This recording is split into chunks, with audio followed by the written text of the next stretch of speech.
호우 시절로 오세요. 그때 우리가 여기에 있습니다. 90년대부터 2000년대까지 나온 영화들을 살펴보면서 그때와 지금의 우리 모습을 돌아보는 오디오 클립 영화 발굴 채널 호우 시절. 안녕하세요, 원우스입니다. 안녕하세요, 조쿠나입니다. 이번 주 4월의 마지막 주인데요. 저희는 2006년 개봉한 최동원 감독의 영화 타짜를 발굴하고 있습니다. 이 영화 하면 여러 가지 또 매력 있는 캐릭터들이 쉴 새 없이 나오는 걸로도 그쵸? 뭐 매우 유명한 또 정평이 나 있는 작품인데, 조시프님은 이 영화 타짜에서 어떤 캐릭터가 제일 좀 매력 있다 혹은 기억에 남는다 생각이 드세요? 저에게는 평경장. 백윤식 씨. 네. 음. 그러니까 저는 가장 매력적인 캐릭터는 저에게는 평경장이고. 그렇구나. 네. 그 평경장과 고니는 네. 되게 대칭적인 세계관, 대조적인 세계관을 갖고 있다라고 저는 생각해요. 대조적인 세계관. 어떤 그러니까 면에서 둘 다 화투, 네. 즉 꽃을 갖고 치르는 전투를 네. 갖고 흥한 사람들이지만 네. 평경장은 자신의 운명을 인정한 사람이고 네. 고니는 그 운명을 거스르려는 사람 같았거든요. 네. 그래서 고니가 되게 저항적이고 X세대 같은 그렇지. 그 최동훈의 어떤 꿈을 보여주는 네네. 캐릭터라면 음. 그래서 고니는 멋있지만 신기루 같고 평경장은 멋있지만 안쓰러웠던 것 같아요. 그 페이소스를 불러일으켰던 것 같고 맞아요. 근데 그 안쓰러움이 이렇게 폼이 나는 거지. 뭐 제가 가끔씩 얘기하지만 그 너바나의 리드 보컬이었던 네네. 커트 코베인. 천천히 사라지는 것보단 한 번에 완전히 불타버리는 것이 낫다. 뭐 이런 뭐 어떻게 보면 되게 객기 어린 말을 네네네. 남겼었지만 그런 게 멋있던 시절이 있잖아요. 그쵸. 우리가 살면서. 근데 평경장은 그렇게 그냥 모닥불에 이제 그 모닥불에 눈송이 사그라지듯이 그렇죠. 그렇게 그냥 활활 자신을 그냥 그냥 푹 던져버리는 그 모습이 네. 영화를 감상하는 이로서는 되게 와 멋있다. 음. 저렇게 많이 갖고 있었음에도 불구하고 네. 다 던져버릴 수 있다는 게 멋있다라는 생각을 해서 조금 낭만적인 캐릭터여서 네. 저는 좀 좋았어요. 그러니까 고니가 이 영화의 흐름을 쭉 보시면 고니가 수많은 스승들을 만나서 그렇죠. 그들에게서 배우는 거거든요. 네. 평경장에게는 뭐 진짜 손기술도 많이 배우고 네. 뭐 어떻게 하면 뭐 맷집도 기르는 거 이런 거 배우고 네. 하지만 결과적으로는 가장 궁극적으로는 저는 이 이제 노름이라는 거에 그 화투라는 것에 그 정신을 알려준 네. 소울을 알려줬다는 게 바로 가장 큰 업적인 것 같아요. 그렇죠. 그러니까 뭐 예를 들면 딴 돈을 반만 가져간다든지 네. 뭐 그다음에 저 사실 되게 인상적인 장면 중에 하나가 고니가 평경장의 집에서 계속 수련을 할 때 네. 성수대교가 무너지잖아요. 네. 그때 와 어떻게 저런 일이 일어날 수가 있냐. 음. 좀 이 세상이 말이야 어떻게 돌아가려고 저러냐. 뭐 정의롭고 공정한 맛이 좀 있어야지라고 얘기할 때 평경장이 딱 그런 얘기를 하잖아요. 세상이 정의롭고 공정하면 우리는 뭘 먹고 사니? 이렇게 얘기를 한단 말이에요. 네. 그게 저는 아까 조시프님이 얘기하신 것처럼 딱 자신의 그 처지를 정확하게 알고 있는 거예요. 그렇죠. 사실 우리가 이 타짜라는 거가 뭐냐면은 멋있는 마술사들처럼 그려지지만 이거 그냥 사기도박이거든요. 그렇죠. 이거는 그냥 정말 이 사회에 되게 암적인 존재들이에요. 정말 이런 그럼요. 표현이 좀 그렇지만 그럼요. 이거는 그냥 되게 치사한 행동을 누가 더 이제 근데 피차 그거를 다 속임수라는 걸 알고 네. 누가 더 그걸 감쪽같이 속이느냐의 이제 싸움인 거지. 우리가 일반적으로 포커나 화투, 고스톱을 칠 때 그런 확률 게임에서는 벗어나는 거예요. 이거는. 그렇죠. 그러니까 거기서 이 선수들도 그냥 이렇게 확률 게임으로 치는 거는 자연빵으로 치는 거라고 이제 얘기를 네. 하는 그런 장면이 있는데 보통은 자연빵이 아닌 거죠. 네. 그래서 그냥 아무것도 모르는 우리 같은 그냥 일반 이른바 호구들을 네. 그냥 이렇게 베껴 먹는 그냥 뭐, 그런 사기꾼들이에요. 이 안에서 나오는 뭐 표시목 뭐 이런 것들 그렇죠. 있죠. 네. 그래서 그런 사기꾼들의 일하는 거를 음. 정확하게 알고 있는 사람의 음. 얘기인 거죠. 그렇죠. 이런 사회의 그늘에서 법망이 닿지 않는 곳에서 우리의 그런 잔손 기술을 이용해서 살고 있는 우리는 그런 존재이기 때문에 분수를 알고 딴 돈의 반만 가져가고 그다음에 이 세상에 안전한 도박판은 어디에도 없다라는 것을 언제나 끊임없이 주지를 시켜주는. 그래서 언제 어떻게 인생이 뒤집어져도 할 말이 없다라고 하는 그런 기본적인 분수를 알려준 그런 인물이라는 생각이 전 들어서 저도 그런 면에서 굉장히 큰 매력을 갖고 있는 인물이 아닌가. 게다가 그걸 백윤식이라는 배우가 연기했기 때문에 더 멋있었던 것 같아요. 맞아요.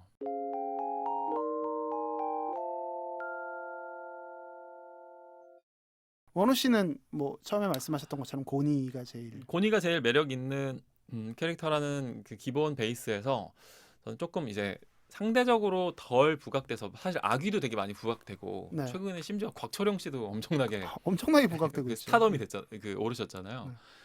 근데 저는 짝귀라는 인물을 좀 멋있죠. 부각하고 싶어요. 그 주진모 선생님이 연기하신 시라소니 하셨던. 그쵸. 그분이 연기한 짝귀라는 캐릭터가 평경장만큼이나 고니에게 어떤 화투의 철학을 네. 가르쳤다는 생각이 들고 더 나아가서는 가장 큰 기술을 가르쳐주기도 한 거죠. 그게 그렇죠. 뭐냐면 바로 구라칠 때 절대 상대방 눈을 보지 마라 음, 이렇게 얘기하잖아요. 네. 그게 사실은 포인트인 거죠. 거짓말을 할 때 상대방의 눈을 보지 않는다 음. 라고 하는 이 포인트를 이용해서 나중에는 고니가 아귀를 잡는 거거든요. 네. 이 가르침을 전수하는 이 부분이 또 고니에게는 굉장히 큰 성장을 가져왔게 해줬던 부분이 아닌가. 저도 그 대사가 되게 인상 깊은데 네네.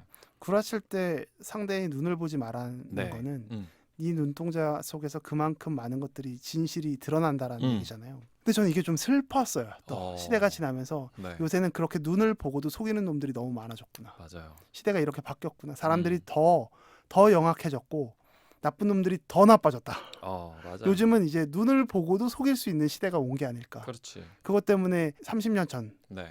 세상보다 더 이렇게 안 좋은 부정적인 기술들은 더 진화한 것 같아서 조금 맞아요. 서글펐었습니다. 뭐 좀 약간 다른 얘기지만 최근에는 이제 요런 류의 뭐 사기 도박 이런 거가 실제로 뭐 있겠지만 네, 예전처럼 그렇게 막 많이 있는 것 같진 않고 네, 요새는 이제 그런 것들이 스포츠 토토랑 그렇죠. 코인으로 많이 옮긴 것 같아요. 맞아요. 코인 시장으로. 그래서 최근에도 뭐 강남역에 너무 끔찍한 엄청난 일들이 있었죠. 사건이 있었잖아요. 네. 그런 것들을 보면서 인간의 욕망은 여전히 그대로 2000년 전이나 지금이나 네. 뭐 여전히 그대로인데 어떤 것을 매개로 그런 욕망들이 서로를 다투는지를 그냥 끊임없이 소재를 바꿔가면서 보여주는 것 같아요. 근데 말씀하신 대로 속임수의 기술은 점점 정교해져서 이제는 뭐 정말 눈 뜨고도 정말 코를 베이는 거죠. 그리고 타짜랑 다르게 이 아까 말씀하셨던 코인 같은 경우는 네, 비대면이 되기 때문에 그렇죠.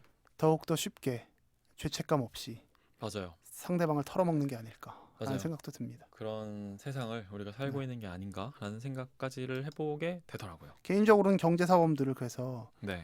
관대하게 처벌하면 안 된다. 그렇죠. 사실 화이트 네. 칼라 범죄가 어떤 진짜 사기는 네, 정말 크게 사형에 준하게 저는 살인범에 준하게 네. 처리해야 된다고 생각해요. 그러니까 그 네. 처벌이 너무 약해서 이런 식의 맞아요. 사적 제재가 네. 나오는 거예요, 사실은. 맞습니다. 그래서 뭐그 사람들이 네. 잘했다는 건 절대 아닌데 네. 그럼에도 불구하고 이제 우리의 그 법률적인 프로세스가 조금 문제가 있는 거 아닌지를 지금 여러 각도에서 경종을 울리고 있는 사건들이 나오고 있다고 저는 봐요. 뭐 촉법 소년에 대해서도 사실 네네. 그 같은 범주에서 논의가 가능할 것 같은데 네, 그런 이야기들은 좀 나중에 한 번 더 하시죠. 좋습니다. 캐릭터 얘기를 좀 나눠봤는데 저는 오늘 이 타짜 이야기의 대미를 장식하고 싶은 화제가 네. 이 영화의 마지막 시퀀스예요. 이제 그 아하. 배 위에서 네. 마지막 고니, 아귀, 정마담, 호구 네. 이렇게 결투를 벌이는 그 뭐. 장면.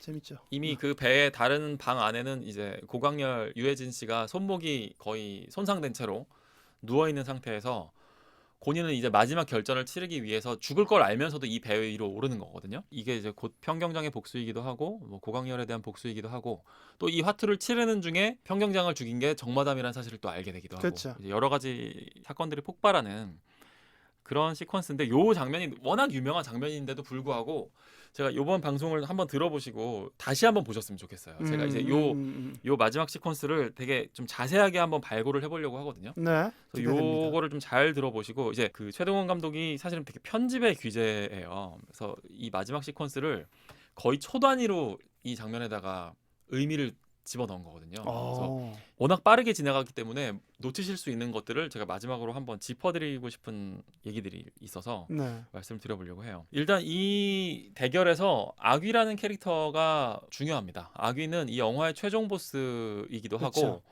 가장 능력치가 높은 인물인 것 같기도 해요. 네. 그러니까 아귀가 잡지 못한 유일한 인물은 평경장인 것 같은데 맞습니다. 평경장은 이미 이제 유명을 달리한 상황에서 네. 아귀를 잡을 수 있는 사람이 과연 존재하기는 할까라는 의문이 이제 관객들에게도 깔려 있는 상태인 거죠. 이 아귀라는 인물에 대해서는 이게 아마 타짜 2편에 나오는 표현이었던 것 같기도 한데 도박 속에 도박을 한다는 표현을 갖고 있는 캐릭터예요. 아귀 네. 김윤석 씨는.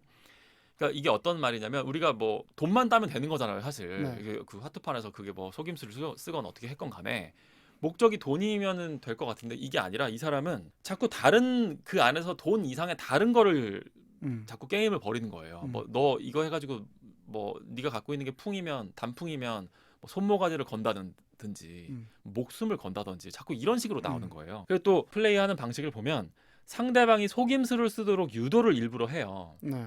거기에 걸려든 게 사실 고강렬이거든요. 그렇죠. 물론 이제 고강렬은 첫 판부터 이제 그거를 하는데 악귀인지 몰랐으니까. 예, 예. 네. 그 속임수를 쓰도록 유도한 다음에 그거를 잡아내서 이제 귀를 자른다든지 그게 짝귀죠. 손목을 자른다든지 고강렬처럼 네. 이런 식으로 돈이 아니라 육체와 영혼을 드러내는 플레이를 하는 사람이에요. 음. 그래서 2부에도 이 사람이 이제 최종 보스로 등장을 할 정도로 강력한 인물인데 우리의 문제는 이거죠. 고니가 물론 너무 잘 하는데 고니가 과연 이 최종 대결에서 아귀를 실력으로 잡을 수 있을 것인가? 그렇죠. 요 이제 문제에서 힘들 것 같은데라는 생각을 많이 하게 된다는 거죠. 근데 그걸 가능하게 만들기 때문에 이 마지막 장면이 재미있는 거고 그게 또 이 마지막 장면의 매력인 것 같아요. 네. 일단 아까 말씀드린 그 편집 측면에서 테크닉적으로 매우 뛰어난 장면이라는 생각을 많이 해요. 되게 속도감 있게 착착 맞아요. 치고 나가면서 막 중간중간에 되게 맛깔나는 나레이션들도 들어가고 근데 그러다 보니까 이 짧은 시퀀스에 사실은 시간으로 치면 길게 봐도 20분이고 짧게 네. 보면 한 6, 7분 정도밖에 안 돼요. 네. 그렇죠. 근데 이 짧은 흐름에 정말 수많은 내용들이 들어가 있어요. 생각해 보면 근데 고니는 이 수많은 내용들을 다 실시간으로 이해를 하고 있었다는 거거든요.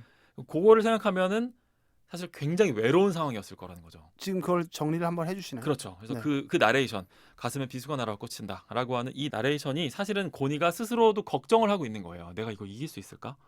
이 가슴에 날아온 비수 때문에 고통을 겪고 있는 여기서 삐져나오는 일종의 호소라는 거죠. 이 나레이션 자체가. 고니의 고뇌다. 그렇죠. 네. 그래서 이걸 어떤 고뇌가 있었는지를 풀어주시면. 풀어볼게요.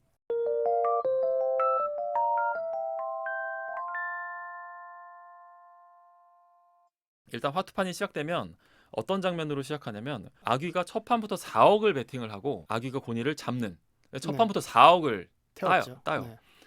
그래가지고 뭐야 이거 약간 만만치 않네. 판돈도 크고 네. 기술도 장난 아닌데. 근데 고니도 이제 약간 어렴풋하게 심상치 않게 판이 돌아가는구만. 이라고 생각하는데 첫 번째 판은 그럴 수 있어. 근데 두 번째 판에서도 아귀가 3억을 베팅을 합니다. 네. 그때 고니는 어떤 말을 떠올리냐면 짝귀가 했던 말을 떠올려요.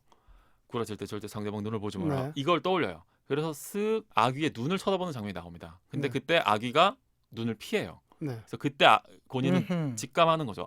구라구나. 이 인간이 기술을 구라다. 쓰고 있구나. 그래서 확인을 위해서 배팅을 끝내고 패를 깠을 때 역시 이번에도 아귀가 이기거든요. 네. 그러니까 첫 판부터 막 10억에 거의 해당하는 맞아요. 돈이 날아가는 장면이 나와요. 네. 이건 근데 물론 확률적으로 불가능한 건 아니지만 고니는 그때 눈치를 채는 거죠. 기술을 쓰는구나. 근데 눈치는 이게 맥락상으로 눈치를 채고 눈을 안 쳐다보니까 짐작하는 거지만 전혀 눈에 안 보이는 거예요. 심증은 있지만 물증은 없는 거야. 전혀 없는 거야. 어떤 기술을 쓰는지 그때 이미 고니는 이 인간이 나보다 훨씬 수가 높은 기술적으로는 우위에 있는 사람이구나 라는 거를 생각해서 헛웃음을 터뜨려요. 그래서 네. 하하하라고 웃는 장면이 나옵니다. 여기서 고니의 웃음의 의미가 바로 그거라는 거예요. 고니의 웃음은 일종의 실력 차이를 체감한다는 거예요. 그렇죠. 그래서 그 넘을 수 없는 격차를 느끼고 헛웃음을 웃고 그때부터 고니가 계속 죽어요. 네, 계속 죽죠. 계속 죽어. 그러니까 아귀가 뭐 언제까지 죽을 거냐고 네. 비아냥거려요. 그때 뭐 고니가 뭐 죽든 말든 뭔 상관이야. 나 죽는다고 부조금 냈냐고 얘기하거든요. 그게 뭐냐면 계속 주는 건 뭐냐면 야, 너 지금 기술 쓰고 있는 거잖아. 네. 너 지금 자연방으로 치는 거 아니잖아. 라고 하는 일종의 항의이기도 한 거죠. 시위구나. 그렇죠. 네. 일종의 시위를 벌이는 거죠. 밤새 죽기만 할 거예요. 이렇게 막 아귀가 이렇게 뭐 떠보기도 하고. 근데 이제 아귀도 눈치가 백단이니까 고니의 그 시위를 알아들어요. 얘가 지금 뭐 물증은 없지만 내가 뭔가 깨림칙하다는 거를 눈치를 챘구나라고 해서 이제 아귀도 그때 어떤 그 전환을 하냐면 이쯤에서 삼촌은 그만하고 바둑 한 판 두쇼라고 그렇죠. 일반인인 이 호구를 밀어내요. 넌 나가서 치지 마. 넌 나중에 그 우리 테이블에 넘어오지 말고 이제 선수들끼리 일기토 하자. 놀 거니까 넌 빠져. 네. 라고 하면서 그때부터 근데 아기도 뭐 나름대로의 뭐 일종의 룰이 있는 인물인 게 이때부터 그래서 몇 판은 자연방으로 쳐요. 네. 그래서 여러분들이 하나 눈여겨보시면 좋은 장면 중에 하나가 이제 아기가 자, 지금부터 선수끼리 화끈하게 놀아봅시다 라고 얘기를 하면서부터는 몇 번 패가 돌아가는 장면이 나오는데 여기에서 한 번은 김혜수 씨가 선을 돌리는 장면이 나오거든요. 네. 패를 돌리는 장면이. 네. 그 김혜수 씨가 패를 돌린다는 건 뭐냐면 김혜수 씨가 그 전판을 이겼다는 거예요. 이건 뭐냐면 자연방으로 이제 지금 판이 돌아가고 있다는 걸 보여주는 거예요. 네. 왜냐하면 김혜수가 이들 둘에는 완전 실력이 그렇죠. 안 되죠. 못 미치는데도 불구하고 선을 잡는다는 거는 지금 이 게임이 확률 게임으로 돌아가고 있다는 거거든요. 네. 그래서 이제 자연방으로 돌리는데 성공을 한 거예요, 고니가. 네. 그래서 이윽고 자연방이니까 고니도 선을 잡는 판이 드디어 나와요.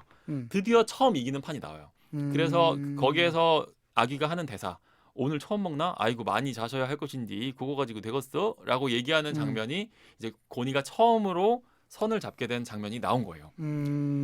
그래서 이때 그리고 고니의 그 계산이 돌아가는 건데 이때 고니가 아수라 발발타 아수라 발발타라고 한단 말이에요. 평경장의 주문이죠. 평경장의 주문을 외우면서 아기로 하여금 평경장의 기억을 리마인드 시키고 네. 그때 약간 어수선한 틈을 타서 기술을 써가지고 패를 줘요. 아하. 처음으로 기술을 한번 써보는 거예요. 근데 또 네. 아귀는 여기서 잠깐 어수선하다 보니까 이걸 놓쳐요. 네. 하지만 뭔가 딱 보니까 패가 돌아온 꼬라지를 보니까 이건 기술을 썼네 라고 해서 또 거기에서 아귀가 죽거든요. 네. 나는 죽어 라고 한 다음에 날리는 대사가 아야 슬슬 오한마 준비해야 쓰겄다 라는 대사가 나오거든요. 아하. 그 요- 기술 썼기 때문에. 그렇지 바로 그거예요. 그러니까 아귀는 지금 다 읽고 있는 거예요. 지금 이 모든 음. 판세를. 음. 그래서 팔자를 준비를 해야겠다라고 하면서 마지막에 우리가 알고 있는 그 다음 판을. 이제 그 다음 판이 바로 딱 나오는 그 장면이거든요. 네. 뭐, 아야 패 건들지 마 손모가지 음. 날아가 본 게 그게 네. 이제 여기서 나오는 거예요. 음. 그러니까 고니는 뭐냐면 일부러 일단 기술을 쓰고 있다는 암시를 흘려요 여기에서. 그렇죠. 그래서 아귀한테 오한마를 준비하고 내가 기술을 쓰기 시작했어라는 걸 한 다음에 암시만 흘린 다음에 그 다음에 사실은 기술을 안 써버리는 거죠. 그렇죠. 고니가 오히려 자기 기술은 역으로 어떻게 해도 걸린다는 거를 알고 있기 알고 때문에. 있기 때문에 이 기술을 역으로 쓰는 거. 이건 사실 만화에서도 이제 유사한 트랙이 나오는데 네. 약간 방법이 다르긴 하지만, 그러니까 실력이 부족한 사람이 어떻게 자기보다 실력이 뛰어난 사람을 잡는지. 네. 그러니까 아귀는 자기 스스로 너무 뛰어난 사람이기 때문에 너무 모든 걸 다 볼 수 있는 그 선관을 가지고 있는 그런 사람이기 때문에 오히려 자기 덫에 자기가 걸리는 거거든요. 역으로 딱 한 번만 쓸 수 있는. 그렇죠. 그러니까 일종의 원기옥을 딱 한 번 쓴 거지. 맞아요. 불꽃슛 같은 걸. 맞습니다. 그래서 요 전설의 명장면을 제가 지금 거의 지금 초 단위로 이걸 네. 분석해가지고 여러분들한테 알려드린 거거든요. 저도 잘 이해 못했던 부분들이 지금 네. 좀 내용이 이해가 된 부분이 많네요. 그러니까 거기에서 고니가 왜 웃었을까? 거기에서 왜 김윤석이 눈을 안 마주쳤고, 그다음에 오한마를 준비하라는 말, 뭐 그다음에 또 뭐 고니가 왜 계속 죽었을까?라고 하는 그 의미들이 이 짧은 시퀀스에 전부 다 들어가 있는 거예요. 그러니까 정리를 해보면 네, 고니라는 애는 고니는 아귀보다 실력이 떨어진 걸 알고 있었고, 네, 그래서 처음에 아귀와 자연빵, 즉 합리적으로 돌아갈 수 있는 판의 구조를 만들기 위해서 네. 처음에 다 죽은 거고, 그렇죠. 상대에게. 그리고 상대를 자극할 수 있도록 네, 몇 가지의 일종의 뭐 평경장에 대한 리마인드를 해준다든지, 네, 혹은 자신의 기술을 씀으로 인해서 음, 덫을 놓기 위해서 네. 하나의 전략을 하나씩 다 가져가고, 맞습니다. 그 다음에 마지막 하나에 딱 모든 걸 건 거고, 맞아요. 만약에 그게 그냥 안 먹히면 그냥 손 잘리고 마는 거거든요. 그래, 맞아요. 그러니까 그 스포를- 여기서는 조금 더 보강을 하자면 고니가 아주 초반부터 네, 영화의 시작에 등장하는 첫 번째 시퀀스부터 박무석의 네네. 공사를 당할 때부터 고니라는 애는 무조건 깡다구는 있는 애다 맞아요. 라는 게 빌드업 되어 있거든요. 그쵸, 그래서 고니는 그 깡다구로 인생을 그냥 하나 던지는 거예요. 맞아요. 즉 아귀라는 사람을 아까 도박판에서 도박을 하는 사람이라고 네. 했었는데, 고니는 인생에서 계속해서 도박을 했던 사람인 거죠. 그렇죠. 그래서 그 두 도박사가 만나서 마지막 네, 일종의 활용 점정, 마지막 그 무대에서 한번 일기토를 한 거고, 맞아요. 거기서 이 긴장감을 지금 원우 씨가 하나씩 다 설명해줬던 부분을 근거해서 영화를 보시면 네, 그 장면들이 얼마나 섬세하게 연출됐었는지를 느낄 수 있다. 맞아요. 지금 이 말씀을 해주신 겁니다. 맞습니다. 아주 정확하게 요약을 해주셨고, 그러니까 이 영화가 얘기하고자는 바도 전 여기에 들어있다고 봐요. 네. 그러니까 실력이 부족한 사람이 어떻게 이 승부를 벌여야 할 것인가. 그렇죠. 그러니까 우리가 아까 이연세 씨 얘기하셨는데, 네. 이연세 만화에 되게 중요한, 그 다음에 이 최동훈 세대가 가지고 있는 또 정서이기도 한데, 이연세 만화 세계관에 되게 중요한 부분 중에 하나가 강한 자가 살아남는다는 거거든요. 그렇죠. 네. 되게 힘이 중요하고, 그렇죠. 약간- 적자생존. 네, 맞아요. 바로 그런 부분인데, 허영만 씨는 이제 투톱을 잃었었던 허영만 씨는 그거랑 약간 다른 얘기를 하고 있는 거예요. 실력이 부족한 사람도 살아갈 수 있는 방법이 있다. 그게 뭐냐면 때로는 모든 걸 내려놓는 거예요. 그냥 내 인생 한 몸을 여기다가 던져버리는 거예요. 어떤 우연과 뭐 실력이 어떻게 해결해 줄 수 없는 어떤 부분까지. 이게 되게 재밌는 게 정마담과 화란이라고 하는 여자 주인공 있잖아요. 그렇죠. 이 둘의 관계에서도 비슷하거든요. 둘 중에 어떤 사람이 고니의 마음을 잡느냐. 정마담이 어떻게 보면 훨씬 더 능숙하고 고니에게 많은 걸 줄 수 있고 네. 더 많은 걸 알고 있고, 그렇죠. 고니랑 생각하면 살아가는 세계도 비슷하고, 네. 더 어찌 보면 우리가 상식적으로 생각할 수 있는 더 행복한 인생을 살아갈 수 있는 거는 정마담 쪽일 수도 있거든요. 네. 화란이는 사실 아무것도 몰라요. 잘 그렇죠. 나이도 너무 어리고. 근데 결국에는 조승우의 마음을 사로잡는 거는 화란이란 말이에요. 네. 저는 그런 것도 뭐 우리가 아까 뭐 매력치라는 거를 이렇게 숫자로 표현할 수는 없는 거겠지만 네. 만약에 정마담의 매력치가 훨씬 더 높은 존재감이 훨씬 더 센 인물이라고 하더라도 음. 사람의 마음이 반드시 그리로 가지 않는다는 거죠. 인생의 판세가 흐름이 반드시 어떤 높은 방향으로만 가는 게 아니다. 맞습니다. 라는 걸. 그래서 우리 그렇기 때문에 이 영화가 주는 그 관객들에게 주는 페이소스도 바로 그런 지점에 있다고 생각해요. 그 가구 공장에서 화투 칠 때 고니가 그런 말 하거든요. 그 어떤 형이 너 공부해서 대학 가야지라고 얘기하니까 아유 대학 가서 돈 버는 시대는 지났어요라고 하는 말을 해요. 그렇죠. 그게 말하자면 이제 세계가 달라졌다라는 걸 보여주는 거거든요. 네. 이 세상이 이제는 뭐 그런 뭐 공부 잘하는 애가 뭐 잘 되는 그런 시대가 아니야. 이 시대가 바뀌었어라고 하는 그런 흐름 속에서 우리가 어떻게 살아가야 할 것인가라는 질문들을 다 우리 개개인 관객들이 가지고 있을 텐데 물론 이 타짜라는 거는 되게 속임수를 쓰는 사람들이고 뭐 그렇게 뭐 정정당당하게 살아가는 사람들은 아니지만 그럼에도 불구하고 우리가 이 세상을 한번 신나게 뛰어놀듯이 살 수 있는 그런 힘을 좀 얻게 해주는 뭐 그런 엔터테인먼트 영화의 본분을 하고 있는 것 같아요. 사실 뭐 강함을 강함으로 이기려면 더 강해지는 수밖에 없는데 네, 그래서 같이 강강으로 건곤일척을 하는 게 아니라 네, 강함 대 강함이 아니라 네. 강함을 어떻게 부드러움으로 열게 하느냐 맞아요. 이런 부분들을 적절한 조합을 통해서 네, 영화에 이제 연출을 한 거고 맞아요. 실제로 인생에서도 그런 일들이 많이 있죠. 그쵸. 이 사람이 되게 강하게 나올 때 나도 강하게 나가면 네. 싸움밖에 안 되는 경우가 많으니까 맞아요. 지는 게 이기는 거다라는 말도 음, 흔히 얘기하는 그 옛날의 병법서부터 쭉 이어져 오는 게 아닐까. 네. 그리고 고니가 아귀에게 썼던 건 우리가 손자병법에서 나왔던 그 배수진 같은 거잖아요. 일종의 그렇죠. 자기 모든 걸 걸어놓고 네, 인생에서 딱 한 번의 그 기회를 그 잃지 않도록 네. 실기하지 않도록 하는 거고 저는 이 얘기 듣다 보니까 갑자기 그 2004년도 네. 아테네 올림픽이었나? 그때 유승민 선수가 네. 왕하오라는 네. 그 세계 탁구죠, 탁구. 탁구 이제 네, 우승했던 네. 왕하오가 아마 총 3번인가의 올림픽 은메달을 땄을 겁니다. 세계 랭킹 1위였고요. 네. 근데 유일하게 한 번 다른 국적의 사람에게 진 게 유승민인데 유승민이랑 왕하오가 총 한 11번인가? 네. 붙었을 거예요. 유승민 딱 한 번 이긴 게 올림픽입니다. 대박. 그러니까 가장 중요한 가장 승부에서. 중요한 순간에 네. 유승민은 왕하오에게 완전히 밥이었거든요. 이런 표현 하면 그런데 네네. 그 이후로도 계속 졌어요. 근데 딱 2004년 유승민의 가장 중요한 시기 네. 마치 고니가 아기를 이긴 것처럼 야. 그 시기에 유승민이 이겼던 것처럼 어떤 인생의 한때가 온다는 거죠. 그거를 놓치지 않는 게 네. 되게 중요하다. 맞아요. 그래서 이런 부분들이 되게 잘 녹아있는 영화고 네. 또 되게 저는 개인적으로 아주 솔직하게 고백하자면 관객들의 마음속에 있는 약간 속물적인 욕망도 건드리고 있다고 맞아요. 봐요. 네. 그러니까 이 사람들이 그러니까 페어플레이를 하는 게 아니잖아요, 사실. 네. 이게 뭔가 나만이 알고 있는 어떤 기술을 이용해서 그렇죠. 또 이렇게 조금 이렇게 이 세상을 한번 내 발밑에 놔보고 싶다라고 하는 또 그런 욕망도 같이 건드리고 있는 것 같아요. 원천적인 욕망인데. 그래서 그런 것들이 지금 어떻게 보면 우리가 뭐 비트코인을 뭐 몇 년도에 알았다면 막 이런 뭐 욕망이라든지 이런 걸로 전 연결되는 것 같거든요. 그래서 근데 이게 그 타짜라는 게 화투에서의 그 룰을 조금 벗어나서 그러는 건데 네네. 이게 제도권 안으로 들어가서도 우리가 흔히 얘기하는 속임수나 허용의 범주가 있잖아요. 네. 그거를 그냥 경제적으로 풀면 마케팅인 거거든요. 그렇죠, 사실. 마케팅도 사실 사람의 마음을 그렇죠. 속이고 네. 훔치는 기술이기 때문에 네. 많은 것을 배워볼 수 있는 현대판 손자병법이다. 맞습니다. 라고 생각해요. 그래서 되게 잘 만들어졌고 네. 그럼에도 불구하고 재미를 전혀 잃지 않았던 맞습니다. 대단한 수작. 아마 원우 씨에게 명작으로 네. 남아있는 타짜에 대한 발굴이었습니다. 이제 저희는 다음 주에 또 다른 영화 한 편을 가지고 이제 조셰프님께서 메인 발굴에 나서 주실 텐데 어떤 영화인지 약간 복수 한번 깔아주실까요? 허영만이 페이퍼 만화로서 우리나라에서 네. 뭐 첫 손가락에 꼽힐 수 있는 만화가였다면 그렇죠. 이제 플랫폼이 바뀌었고 네. 새로운 시대 제2의 허영만이라고 생각할 수 있는 웹툰계의 장인 그의 이야기를 통해서 영화화됐던 네. 작품을 한번 발굴해 보도록 하겠습니다. 좋습니다. 다음 주에 만나요.